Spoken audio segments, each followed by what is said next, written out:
In May 1980, workers and students in Gwangju, South Korea rose up against the brutal US-backed dictatorship. They drove out murderous Special Forces troops and ran Gwangju collectively for several days until eventually government forces retook the city. This is working class history.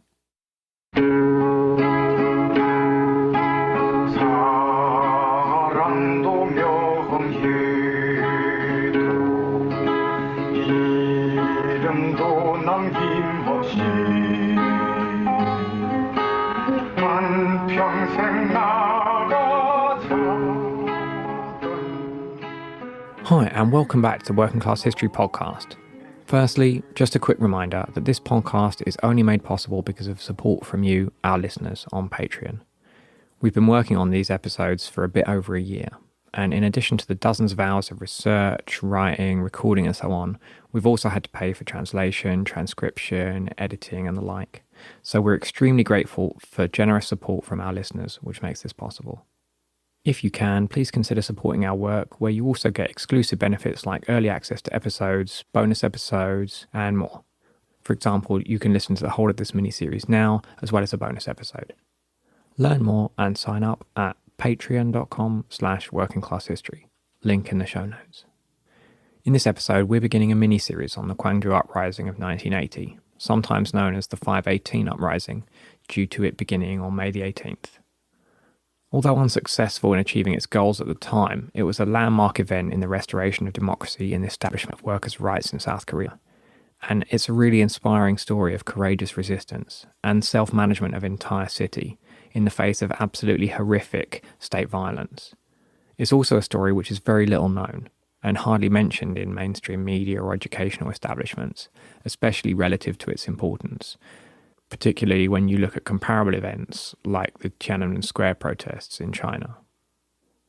Personally, I've been wanting to make a podcast about the Gwangju Uprising for some time, especially after visiting the city a couple of years ago, going to some of the sites where key events in the rebellion took place, some of which look pretty much the same as they did in photos from 1980.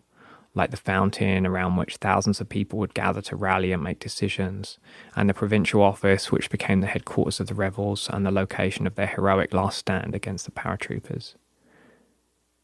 But as I said, it wasn't an easy undertaking, due both to language barriers and finding people who took part in it to speak to. So we are really indebted to a number of people who've helped us put these episodes together, who we'll mention as we go through the episodes, as well as our Patreon supporters, without whom we just wouldn't have been able to do this. A short content note to begin with. This episode contains brief descriptions, but of graphic violence and sexual violence. As usual, we're going to start off with a bit of background.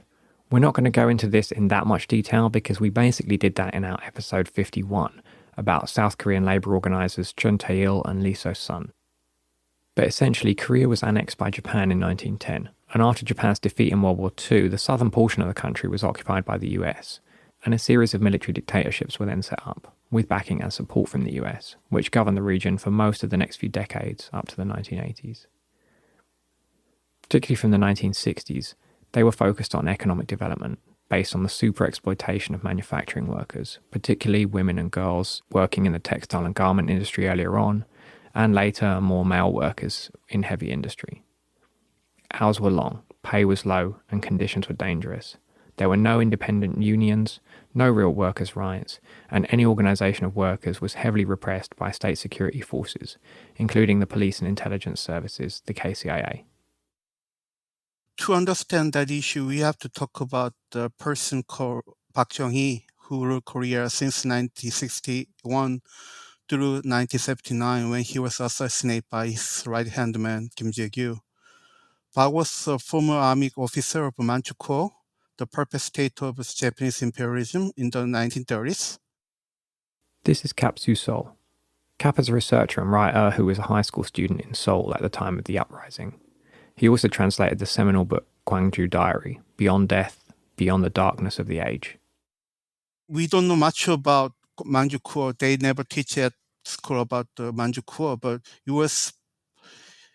Manchukuo was where Park was trained, and the Park got his first vision about what country he should build in South Korea.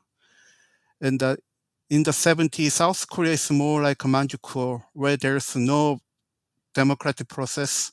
It was completely ruled by bureaucracy and the military. All resources, human, economic, were mobilized to build a strong state with a strong military, what they call 부국광국. So there's no individual political freedom whatsoever, and the labor union were smashed. Many political dissidents was in prison, but all breakdown on October 26th. He was murdered by his right hand, Kim Jae-gyu. Prior to his assassination, there was, for the first time in his rule, there was a mass strike and a mass protest, led a mass protest in two major cities, Masan and Busan in southern eastern area where he come from and where his main supporters are living and making their samples rich. It was a big shock to Park Jong-hee. Through the 1970s, there was a wave of self-organisation and struggles by textile and garment workers, which we spoke about in episode 51. This culminated in some major struggles in 1979 by women workers in places like the YH wig factory, and then urban uprisings in Masan and Busan. Then all of a sudden, Park Chung-hee got assassinated one night at dinner by Kim Jae-gyu, his personal security chief and head of the KCIA. Even today, no one is quite sure exactly why this happened. It could have been, as Kim later claimed, to try to restore democracy, or it could have been due to political or personal rivalries, or some other reason. In any case, in the chaos that ensued, a military general named Chun Doo Hwan seized power in December 1979. A contributing factor to this upsurge in struggle was collective efforts to educate working class people by church groups and others. One member of such a group was Kim Yong Ho, a Chonnam University student, who Michael Choi kindly interviewed for us when he attended the 40th anniversary commemorations of the uprising in Gwangju last year. Jeon is a man, and his words were dubbed and translated by Angela Lee. I was born in 1957 in Cheongnam, Chungcheon. My childhood and elementary school years was in Osun, and then I moved to Cheongju, where I've lived until now. I was a student in Cheonnam University, and I volunteered as a teacher with this group, Tulpur Yahak, or the Wildfire Night School. In 1978 in Gwangju, the Wildfire School was created as part of a workers' awakening. Mr. Ki-sun Park, Mr. Kim Yong Chol, and a few others were involved in the formation. It was in the mid-70s. The intent was to create a space for workers to realize their consciousness and discover their rights, to grow and educate themselves. Going back a bit again, Park Chung-hee initially took power in a military coup in 1961, which was subsequently ratified by elections, although the political environment of South Korea at the time was hardly conducive to free and fair elections, and he was very much focused on economic growth. At the time, in the 70s, many cheap industrial products were being produced and exported. There were a lot of factories being built, and people from rural areas flocked to the cities to work as low-wage factory workers. Actually, what we should note is that economic growth under Park Chung-hee was very rare.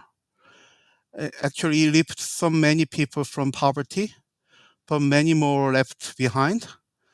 Typically in Honam area where Gwangju is located, there was a strong regional bias against Gwangju and Honam, and the entire area were left out, and that there was no big factory in this area, although regime began make a huge investment in southeast area where their leader come from. So there's a big disparity and inequality in South Korea. And basically people are very unhappy with the Park Chung-hee as his regime getting grow older. So that's what happened.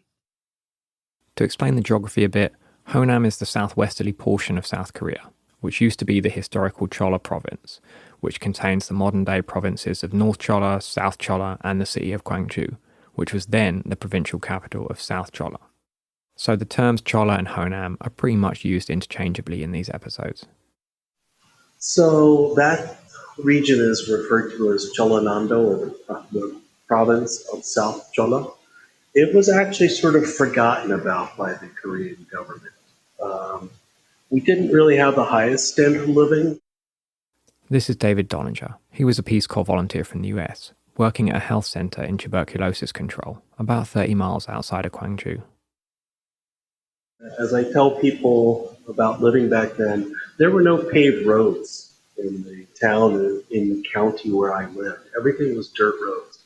We had one road that just came to the edge of town, and that was what the bus drove on. Other than that, it was all dirt. We still had homes at that point in time that had thatched roofs.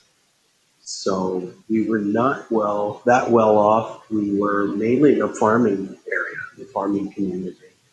But because of the politics of Korea at that time, Cholanamdo especially was forgotten by the government, and that was because Park Chung-hee had come from a rival province, which was on the east coast of Korea.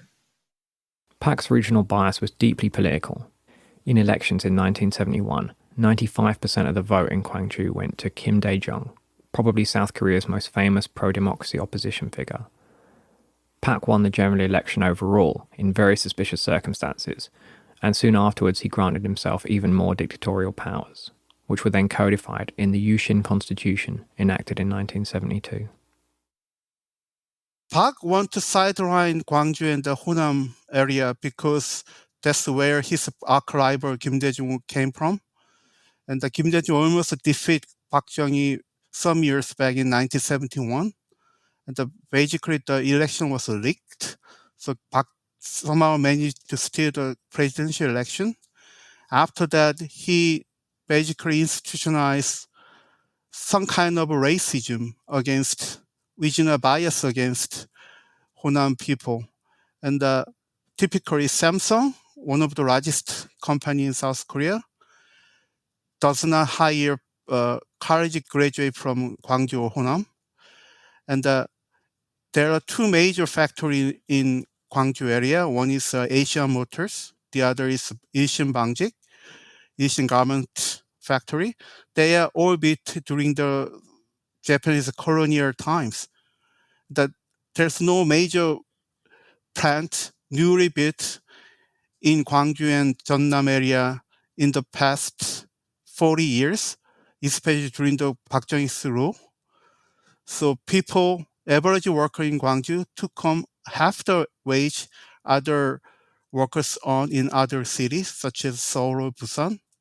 That there are many, many people who we now call precarious worker who have to make a living on a daily basis.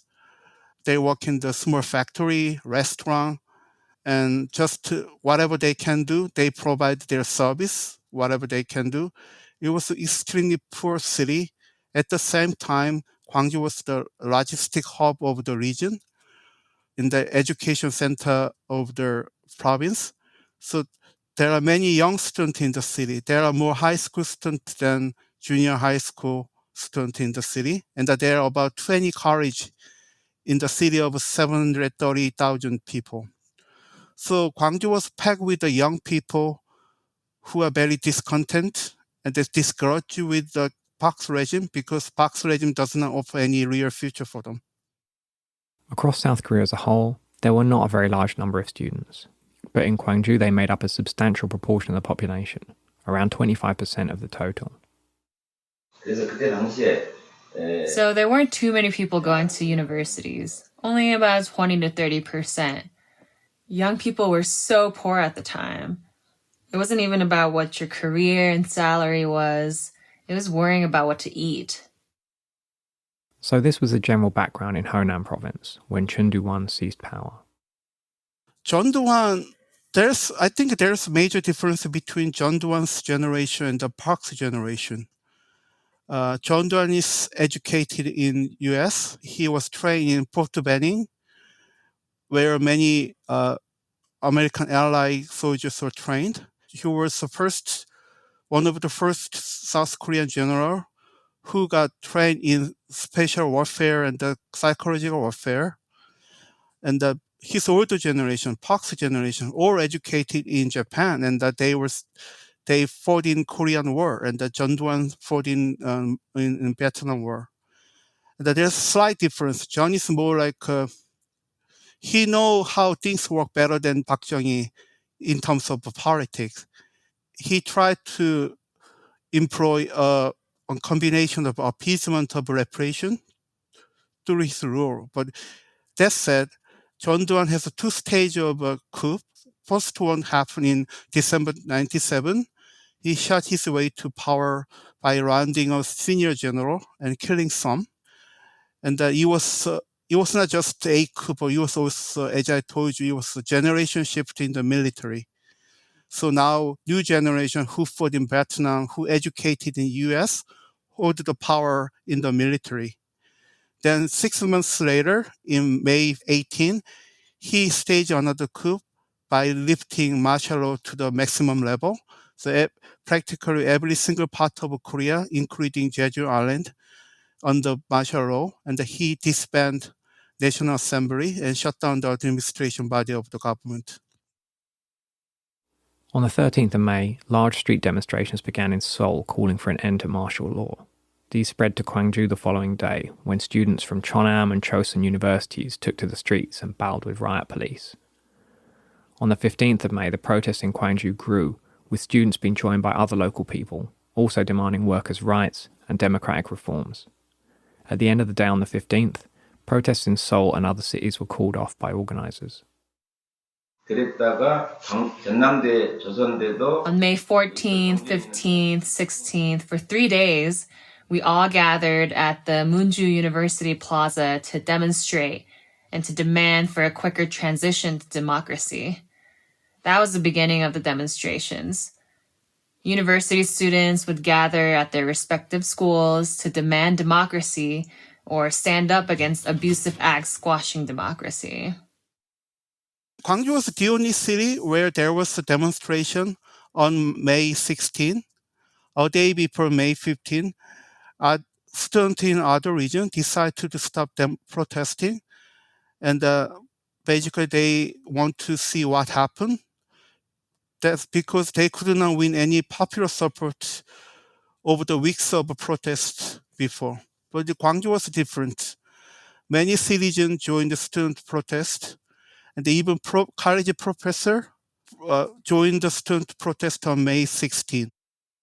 On Friday the 16th, I actually went to Gwangju because I was on the way to a friend's wedding that was going to occur on Saturday. And so I spent the night in Gwangju because of having worked all day and the bus system at that point in time. And actually, I have had a lot of friends that were actually college students. And I had met one young lady who I knew on the bus going to Gwangju, and she and I went to see her brother. And at that point in time, I was actually told about the candlelight march that they were going to have on Friday. So I actually took part in the candlelight march, not actually in the street, but on the sidewalk. So I visualized that as that went from the train station to the provincial office building.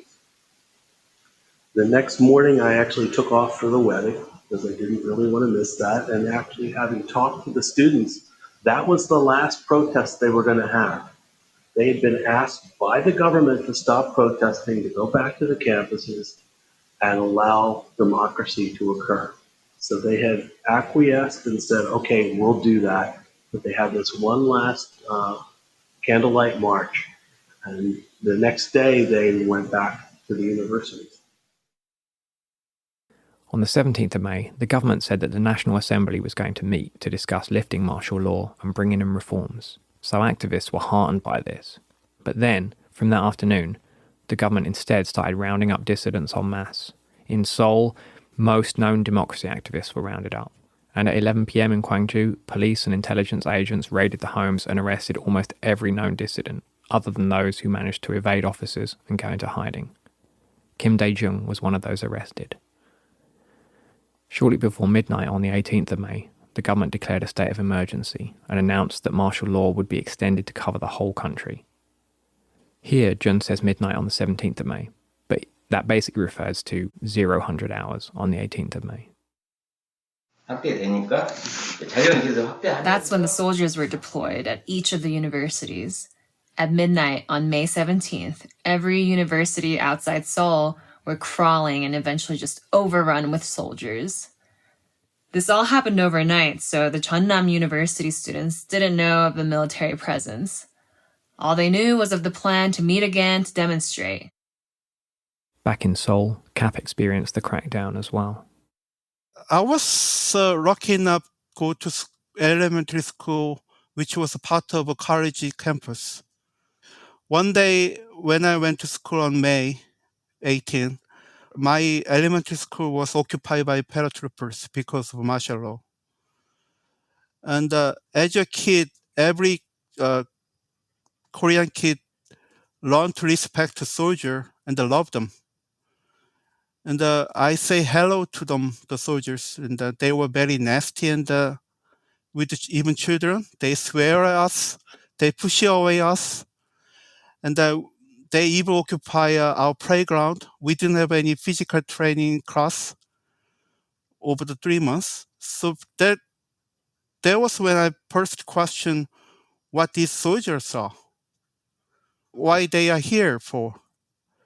My teacher could not explain anything because they fear for the worst thing that might happen if they explain anything about this.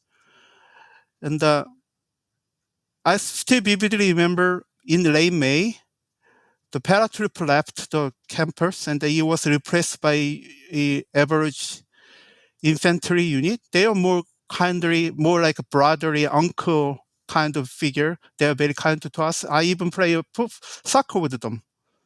The paratrooper was very nasty and they swear at us. I saw one paratrooper swearing at my teachers too. So as a kid, it was the first time to question what is soldier? Why are so aggressive with us? We are just kids. That why they did not let me play in my playground. That question mostly answered by the time when I went to high school. I began to read the book, the Gwangju Diary, which was semi-legal back then. I somehow got a copy. So the question finally answered why the soldier was so nasty with me and what they did in Gwangju. On the morning of the 18th of May in Gwangju, riot police and paratroopers were everywhere. As a bit of background, to this day the US maintains effective control of the South Korean military, although the paratroopers, elite special forces soldiers, were under the direct control of Chun Doo Hwan. We're going to talk more about US involvement in the events later. As well as security forces, Gwangju residents and students also began to take to the streets in protests at the escalating repression. 17일 자정부터 5월 18일 Chosun students gathered at Chosun and other university students at their respective schools. At around 9 a.m., the students began to gather at the entrance of Jeonnam University, but the soldiers were there now, preventing entry. By 10 a.m., there were about 200 students gathered at the entrance. That's when the conflict began. But the students just have their bare hands and the soldiers are armed with guns. So the students are being chased out and pushed around. So Jeonnam University and the student conflict there was the starting point. I arrived a bit late there and came by the city bus. The bus route was supposed to pass South Jeonla around 11 a.m. and then to Jeonnam University. I was supposed to be at Jeonnam University by 10 a.m., so I was late, you see. And on the way there, I saw about 100 students running in a panic. So those were the students that were at Jeonnam University at 10 a.m. That's when I got off the bus and joined the demonstration. And we protested until the 27th. Clashes spread through the city. In some places, riot police used tear gas to try to disperse demonstrators.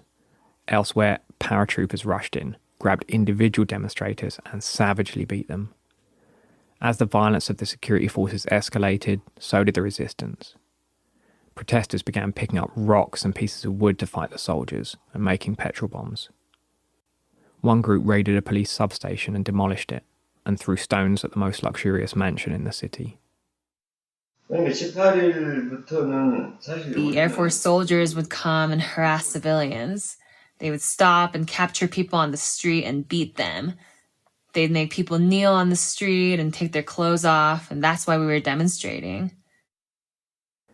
By late afternoon, police and soldiers started beating people to death. Paratroopers picked up the bloodied bodies and threw them into trucks in piles. Many of them had previously been involved in suppressing rebellions in Masan and Busan the previous year. Soon, soldiers started using bayonets to stab people. At the bus terminal, they stopped all the buses, dragged off young people and beat them, as well as just some drivers and women ticket takers. Elder people who saw what was going on just cried in the streets. One middle-aged bystander who saw kids beaten to death said that he'd fought in the Vietnam War and killed Viet Cong, but even the notoriously brutal South Korean troops in Vietnam hadn't been this cruel. Even he reportedly shouted to bystanders, quote, "We should kill all these bastards," referring to the paratroopers.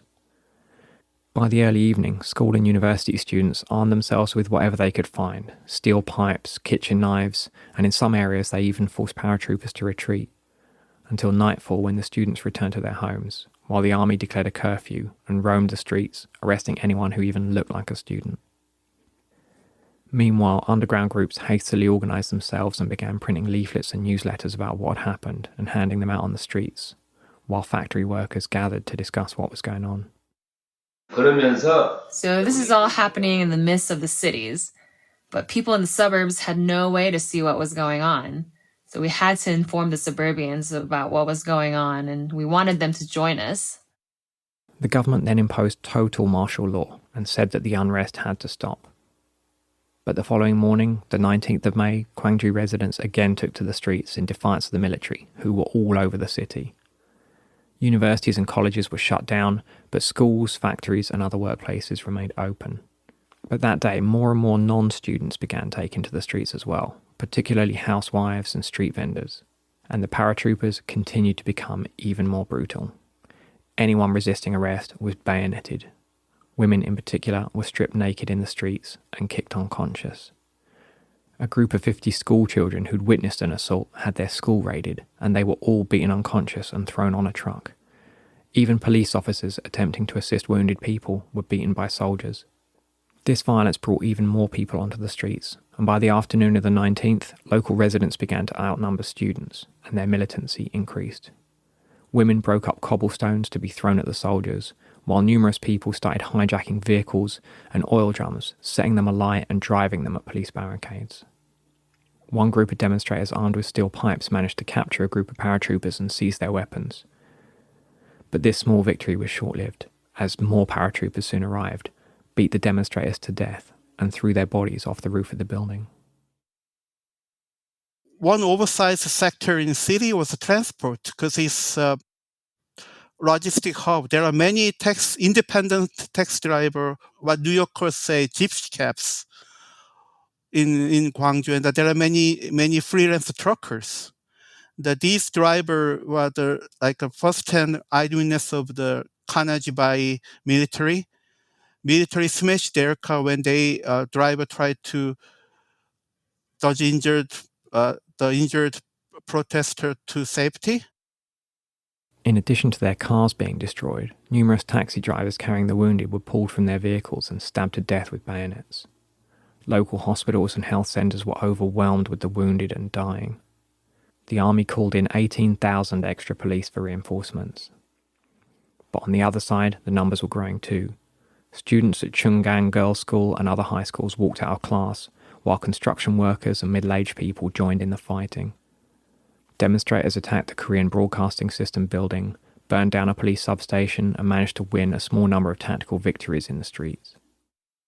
And during the demonstrations on the 19th of May, one Air Force soldier was left behind. All of the people were out on the streets, and this one soldier was isolated in a sea of people.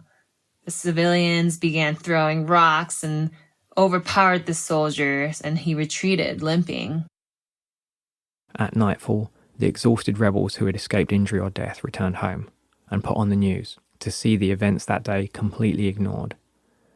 Meanwhile, the government called in more troops. The following day, the insurrection would dramatically escalate, and while many more would be killed by paratroopers, By the end of the 21st of May, the workers and residents of Gwangju had succeeded in liberating the city and driving out the police and the army.